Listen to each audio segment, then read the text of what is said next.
Hey everybody, I'm excited to be here again. I'm going to show you today, right now, we're going to talk in this video a little more about hormones. And we're going to talk about the book, Do Your Hormones Have You Draggin, Sagging, and Nagging? But I got to take my vitamins because we're all about vitality, right?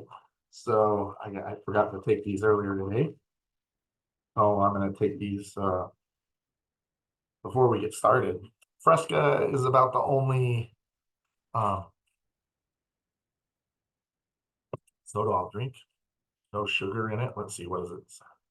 Total fat 0, sodium 35, carbs 1, protein 0, potassium 80 milligrams. Yeah, no sugar in this stuff. Yeah, it's a guilty pleasure, but So let me just take these. We'll get started. Sorry about that. So let me share my screen here real quick.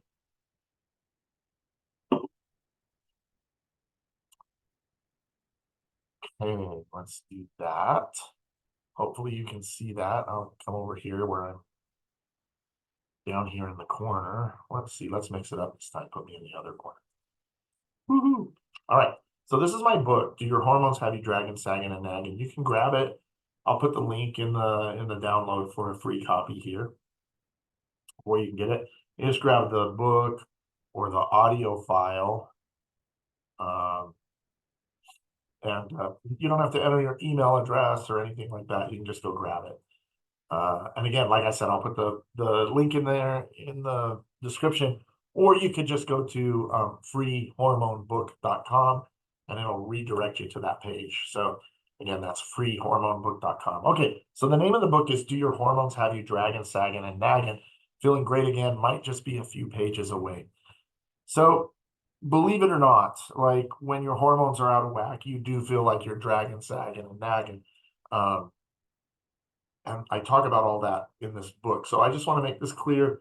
Views and advice of this book, since we're going to dig into it, are they're based on my training and experience and my opinions. The book does not provide real medical advice. So don't let this book or anything I say in it replace your doctor. In my other video, we kind of went over my bio. You can get that and read it when you download it. But I just kind of want to jump right in. Okay, there's my family. I want to jump right in here to the introduction, and we'll talk a little bit about that. So, are your hormones driving you crazy? I think women are better at this than men at knowing when their hormones are out of whack, but men too. Let me tell you about testosterone for a minute. Testosterone, it gives you your drive, even your drive to do a hobby or something like that, to make you eager and just your ability to deal with things. So some people worry about getting testosterone and then they're going to have what they call roid rage. My experience was completely different. Once I got my testosterone levels up, I was no longer operating on my last nerve and actually became more patient as a father because I wasn't on my last nerve all the time. You can't keep giving from an empty cup. You have to have the cup full and overflowing and give from the overflow. So let's jump right into this and read a little bit. So why that title? I tried to pack as much meaning into the title as I could. It also makes people laugh a little at first glance.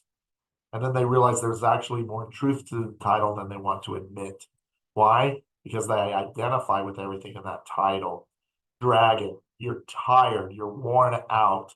You sometimes have to force yourself to get through the entire day.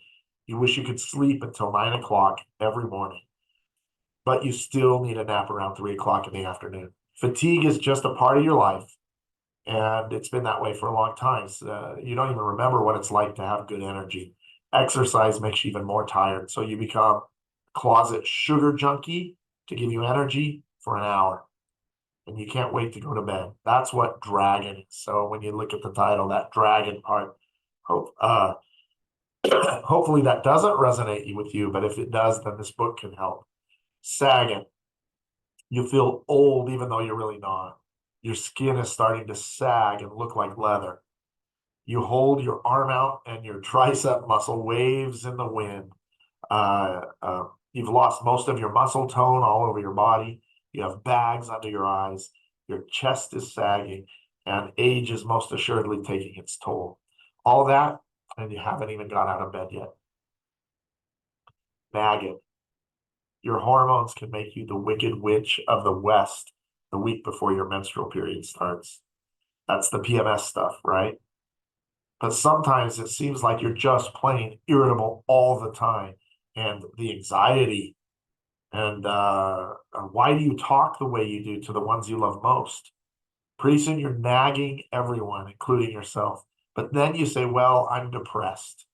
So shouldn't I have the right to jump all over everyone? Or heck, I haven't had a good night's sleep in months. It's 3:07 a.m. and there I am staring at the ceiling trying to get my mind to turn on. But it won't. Of course I'm irritated. I've got one nerve left and everyone is standing on it. Does any of that sound familiar? If it does, it may be that your hormones are indeed driving you crazy because all of the above problems can be directly related to low hormone levels. Yes, hormones. Those little chemical messengers that travel through your body and tell it what to do. But often the messages get messed up because someone or something is interfering with the ability of your hormones to work.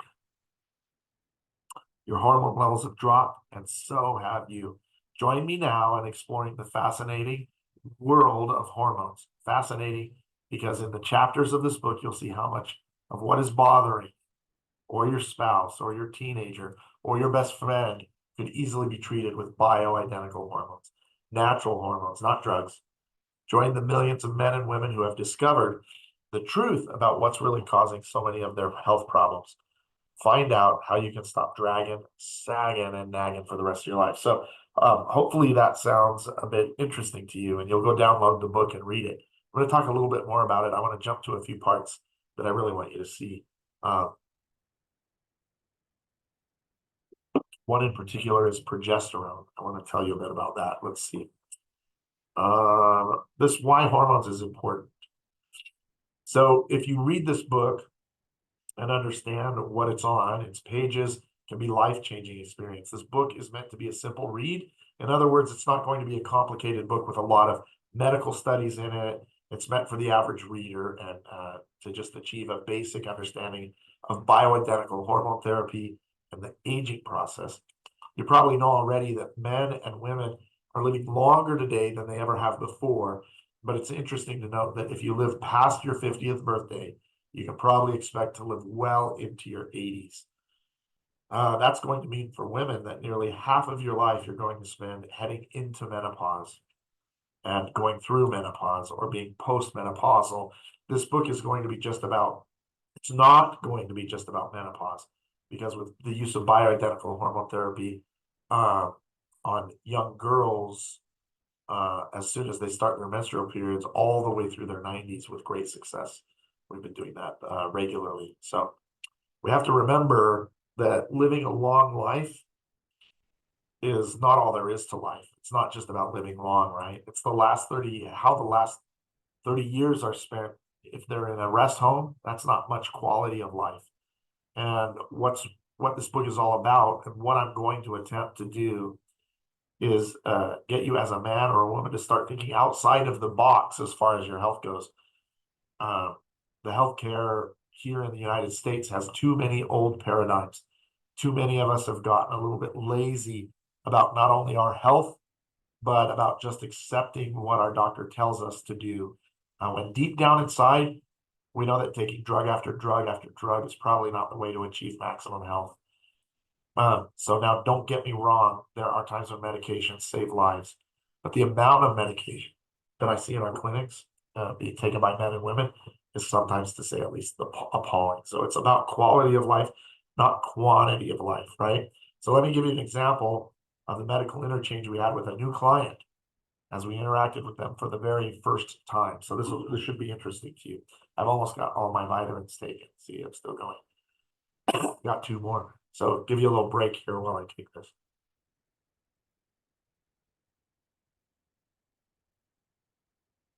Sorry about my voice. It's getting a little hoarse. Had a bit of a cough this weekend. Kind of funny. We're talking about health. I've had a cough and a stuffy nose this weekend, but I'm taking my herbs and we're getting better. So this patient came in for the first time. We'll call this patient Sally. Sally comes into our office and she's already filled out all of her paperwork, described her problems. And before we can even look at that, we ask Sally, why are you here? Right? And she says, well, first of all, I'm tired all of the time. I don't know why, but over the years, I've just lost my energy that I used to have. And I've gained weight. No matter how hard I try, I cannot seem to lose this extra 15 or 20 pounds that I'm carrying around, right? I'm also usually constipated. I have dry skin, dry hair, and I seem to be cold all the time, usually on my hands and feet. So then we ask her about her mental and emotional symptoms, and she says, well, yes, I have some problems with anxiety, and things really get to me, and I seem to have a much shorter fuse than I used to. And also, I'm just not sleeping. Usually I can go to sleep okay, but I wake up at 2 or 3 a.m. and just lay there thinking about how tired I'm going to be the next day. And on and on and on and on and on the story goes, right? We then ask her if she's been to see her primary care doctor, and she says yes. He ran tests, and after looking at the tests, he said everything looks good. And we ask her, do you believe that? Now, this is important. She goes to the doctor, she gets all of her labs, and the doctor says labs are normal. But she doesn't feel normal, right? So we say, do you believe that? She says, no, I don't believe that. We say, why not? She says, because I just don't feel good. Even though the entire set of tests the doctor ran on me said everything's okay, I just don't feel good. Parenthetically, we tend to believe the patient more than we believe the patient's doctor. Then we ask her, what did your doctor recommend? She gets a frown on her face, says, well, he prescribed an antidepressant for me. Then we ask her, are you depressed? She says, well, no, I didn't think so. I didn't think I was. And we said, well, then why are you taking an antidepressant? And she said, because my doctor told me to. And then we ask, has it helped? She says, well, I don't have any of the real lows anymore, but I also don't have much joy in my life. I'm just kind of here. I show up for life, and that's about it. If I could tell you how many times that same conversation replays itself in our hormone balance centers every week, it would appall you. These women are not depressed. They're just hormonally out of balance. And deep down in their gut somewhere, they realize that it has something to do with their hormones. Excuse me. But they know, but they don't know what, because their doctor didn't even check their hormones. Yeah, he may have checked a test called TSH, and 90% of the time it's going to come back as normal. That's thyroid stimulating hormone. So what you need to know is that he's not checking the right things. He's running no hormone tests, and most of the women who come to our office are totally out of balance hormonally. How do I know this? Well, because we run the right tests to find out where their hormone balance really is. What you need to start learning is how you can go back to your doctor and say, I want this test and I want that test. And if he's not willing to do that, you need to find another doctor. Quite frankly, that's it. So unfortunately, 72% of the women who come in to see us for bioidentical hormone therapy are taking antidepressants. So our goal, when possible, is to reduce their dosages, get them off antidepressants and onto things that will make them feel better. For example, bioidentical hormones. So this is kind of funny. When we're talking about prescriptions and bioidentical hormones, doctors say, well, you don't need hormones, right? So I had an interesting conversation before I wrote this book with a physician. He was having a difficult time understanding why we use hormone therapy, when in his opinion, the loss of hormones is just a natural part of aging, is what he said. And his opinion was that we should not interfere with that natural aging process. So I looked at him and I said, you're kidding, right? And he said, no. And I looked right at him. I said, why are you wearing glasses? Because my vision is poor. I said, so you have a hard time reading up close, right? And he said, yes. So I said, do you realize that poor eyesight is just a natural part of the aging process? and you're interfering with the natural aging process by wearing those glasses. So I'd like you to take those off right now." And he laughed and he said, "Okay, point well taken." So do you get this? Doctors don't want to prescribe hormones because, oh, you're just getting older. Your labs look normal for your age, yet we get prescription glasses because as our eyes are aging and we want to help that, we don't like the effects of the aging. So why not use hormone therapy? There's something called neuroendocrine theory of aging. And in simple terms, it's the idea that we age because our hormones decline, or our hormones do not decline because we age. The problem is that for many of us, hormones start declining when we're 30 years old. A woman in her 30s can see a decline in her energy levels and her sex drive and her ability to handle stress. All of those and more are symptoms of low hormone levels. So we have two choices. We can ignore those signs and symptoms and allow the aging process to continue, or we can fight back with bioidentical hormone therapy. That's about it for this video. I want to show you one more thing. Let me find it in the book here.